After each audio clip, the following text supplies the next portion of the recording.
Olá pessoal, tudo bem? Tudo tranquilo? A gente vai para a nossa próxima aula de histologia para agora falar um pouquinho de tecido muscular, um tecido que a prova da URGS já nos cobrou de uma forma bastante específica. Então, fica atento, tá ok? Então organiza o teu canto de estudos aí, dá uma organizada no teu material, pega a tua aguinha, o teu mate, o teu café, o teu ha-ha-ha e depois da vinheta, vem comigo e vamos tocar-lhe ficha.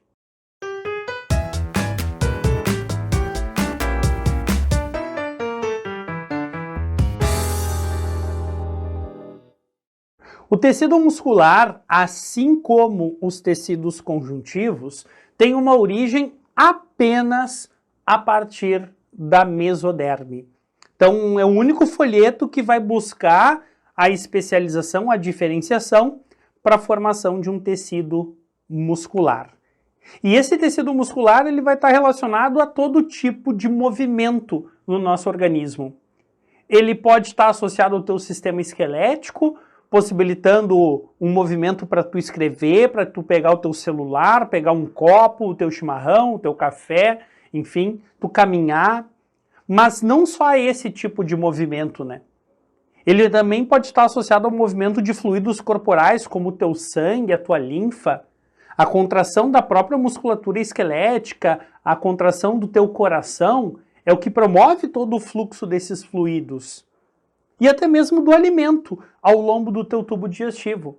Os famosos movimentos peristálticos são promovidos por músculos, tá ok? Então, todo e qualquer tipo de movimento vai estar relacionado à nossa musculatura. E as células típicas que compõem este tecido são chamadas de miócitos, ou simplesmente de fibra muscular. Então, esse miócito ele tem algumas particularidades, tem algumas adaptações para que desempenhe a sua função contrátil. E uma dessas grandes adaptações é que nestes miócitos a gente vai encontrar uma grande quantidade de fibras proteicas. Aqueles elementos de citoesqueleto, principalmente os microfilamentos de actina e a miosina. São esses microfilamentos que, pela sua capacidade contrátil, vão possibilitar qualquer tipo de movimento realizado a partir da nossa musculatura. Tá ok? Então essas fibras são bastante importantes. E aí eu te chamo a atenção que toda a formação do nosso tecido muscular acontece durante o desenvolvimento embrionário. Isso mesmo. Todas as tuas células musculares são formadas durante o desenvolvimento embrionário. Então, se tu pegar uma criança de 5 anos e pegar um indivíduo adulto de 40 anos, a quantidade de miócitos nesse indivíduo, nas duas faixas etárias, é a mesma. Se tu pegar as tuas células musculares hoje e comparar quando tu tinha 1 ano, quando tu comparar com 4 anos e daqui a 10 anos, a quantidade de células musculares vai ser exatamente a mesma. Tá, mas Fernando, a minha musculatura não se desenvolve? Claro que se desenvolve, mas o desenvolvimento na fase adulta se dá por hipertrofia. O que significa isso? Essas células só aumentam de volume. Então, se eu for na academia puxar ferro para ficar bombadinho, mamãe sou forte, eu não formo novas células musculares. Eu simplesmente estou promovendo um aumento de volume das minhas células. Se eu colocar um gesso no braço, né, tive uma fratura, quando tirar, ele atrofiou, né, ou sofreu uma hipotrofia, eu não diminuí a quantidade de células musculares.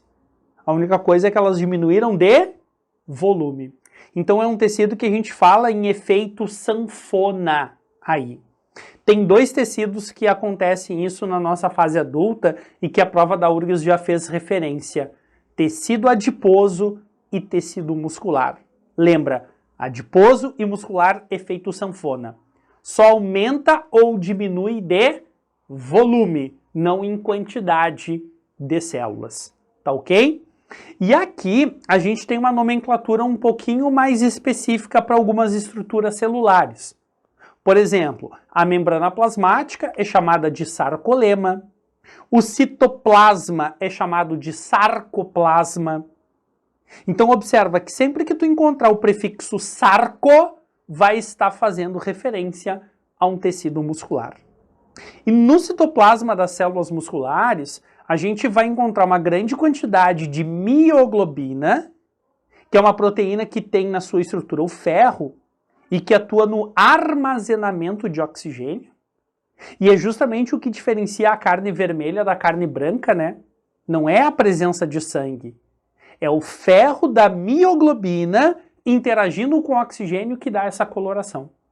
Então a carne vermelha, ela é rica em mioglobina. A carne branca, ela já é um pouco mais pobre, tá ok? Por isso quem tem deficiência de ferro é recomendado que coma carne vermelha. Por quê? É a carne vermelha que vai ter grande quantidade de ferro, certo? E nós temos também o glicogênio, que entra como uma grande reserva energética. No nosso organismo, o glicogênio ele está armazenado em grandes quantidades no nosso fígado e nos nossos músculos.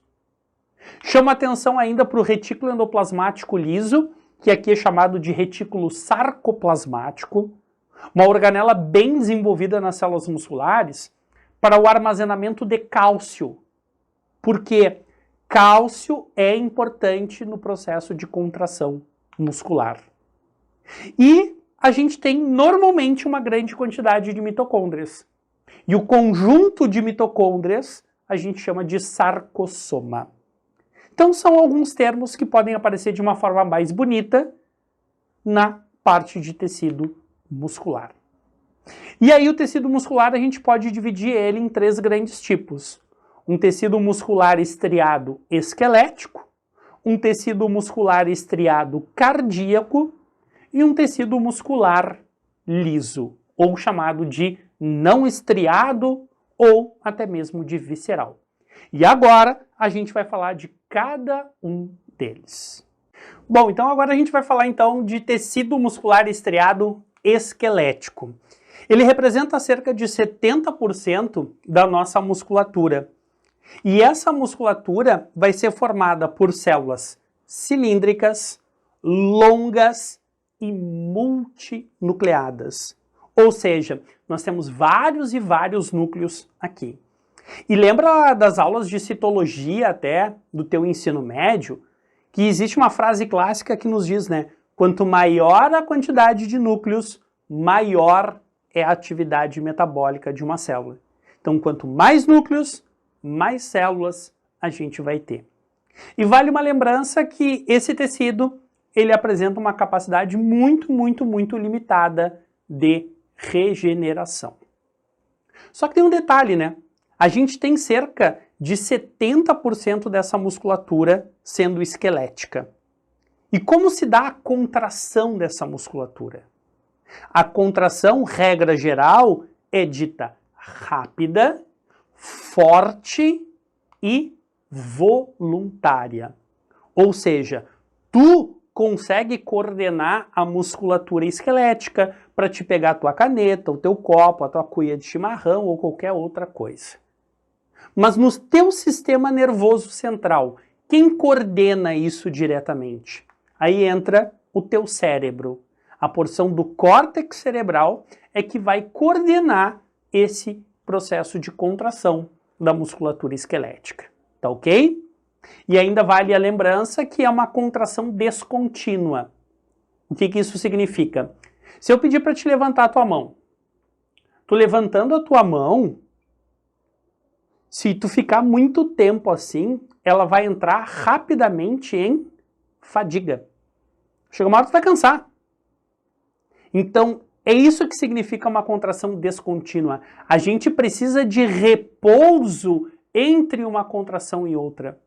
Senão, a musculatura esquelética entra em fadiga. Tu não começa a correr e fica o tempo inteiro, a vida inteira correndo, né? Chega uma hora que tu cansa. E por quê? A gente precisa de repouso. Tá bem? Tranquilo? Só que 70% da musculatura é demais, né? Então nós temos uma diversidade muito grande de células nessa musculatura esquelética. E essa diversidade influencia diretamente na estrutura e no metabolismo dessas células. E por isso a gente tem vários tipos de células nesse tecido muscular estriado esquelético e que a prova da URGS já nos cobrou. Então a gente vai trabalhar com 2 tipos que são os principais e que a prova pode estar te exigindo. A gente começa falando das fibras lentas, ou chamadas de vermelhas, ou até mesmo do tipo 1. Essas fibras elas são recomendadas a atividades de resistência, atividades de longa duração, porque elas demoram muito, elas são lentas para entrar em fadiga. E por que isso? O metabolismo delas é aeróbio. Aquele metabolismo onde nós utilizamos o oxigênio para degradar os compostos orgânicos. Então, nas células desse tipo de musculatura, a gente vai encontrar uma grande quantidade de mitocôndrias, grande quantidade de mioglobina, grande quantidade de glicogênio para manter essa atividade com grande liberação de energia por um tempo bastante longo. Tá ok? Já as fibras rápidas, ou chamadas de brancas, ou do tipo 2, são fibras recomendadas para atividades de explosão, de curta duração. E por quê? Elas entram rapidamente em fadiga, por isso elas são rápidas. E por que elas entram rapidamente em fadiga? Porque elas apresentam um metabolismo anaeróbio. A principal fonte de energia para essas células é a fermentação lática. E lembra das aulas de bioenergética? Fermentação lática libera ácido lático. E o ácido lático leva à fadiga muscular. Então, nessas fibras rápidas, a gente vai encontrar uma pequena quantidade de mitocôndrias, de mioglobina e do próprio glicogênio. Por quê? São recomendadas atividades de curta duração. Levantamento de peso, ali uns 100 metros rasos, tu não vai precisar de energia por muito tempo. Tranquilo? E só a nível de curiosidade, a quantidade de fibras lentas e fibras rápidas no teu corpo são determinadas pela tua carga genética. Condicionamento físico não influencia nisso.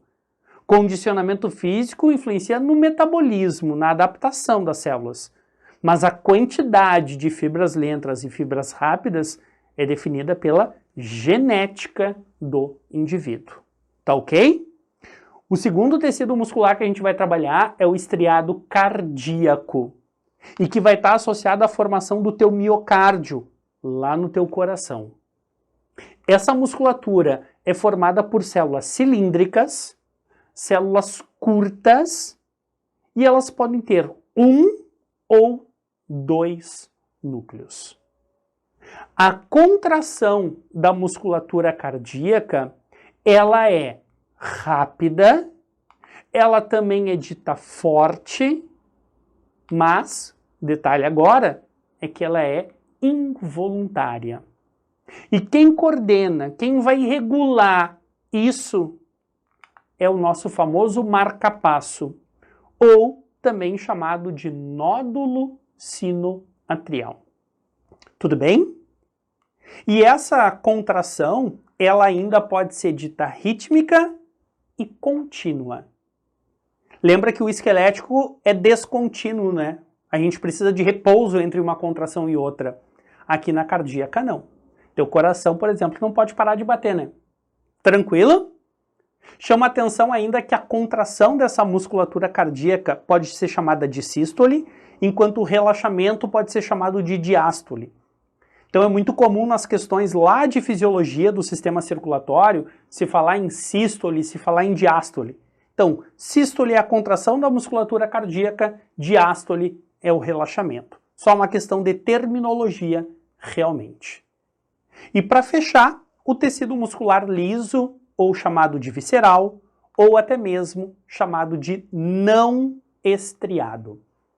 Esse músculo é encontrado na formação das tuas vísceras, dos vasos sanguíneos, do útero, né, o aparelho reprodutivo masculino também a gente vai encontrar. E esse músculo é formado por células fusiformes, tu pode ver na imagem lá em cima, são afiladas as extremidades, são células mais curtas e que apresentam um único núcleo, tá ok? A contração dessa musculatura, ela é lenta, é uma contração fraca e também acaba sendo uma musculatura de contração involuntária. A contração aqui pode ser chamada de movimentos peristálticos. A gente relaciona muito ao sistema digestório esse termo, né? Mas quem coordena essa contração? E aí entra o nosso sistema nervoso autônomo. Lá da fisiologia, tu pode lembrar um pouquinho, o sistema nervoso autônomo é dividido em simpático e parasimpático. O simpático, ele inibe as contrações da musculatura lisa. O parasimpático, ele estimula as contrações desta musculatura. Tá ok? E aí com isso nós fechamos então a nossa aula de tecidos musculares, que tem bastante coisa e apareceu já de forma bastante interessante na prova. Por isso te recomendo uma boa leitura aí do nosso material, tá ok? Um ótimo estudo para ti, espero ter te ajudado e claro, eu te espero na nossa próxima aula. Tchau, tchau!